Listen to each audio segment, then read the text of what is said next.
பாவத்தினாலே மரித்து போயிருந்தேன், கிருபையினால் என்னை உயிர்ப்பித்தீரே.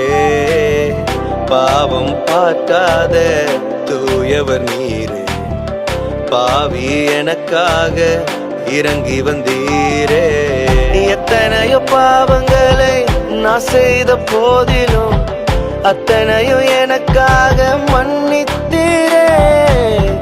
எத்தனையோ துரோகங்களை நான் செய்த போதிலும் ஒன்றையும் நினைக்காமல் சேர்த்து கொண்டீரே. என்னை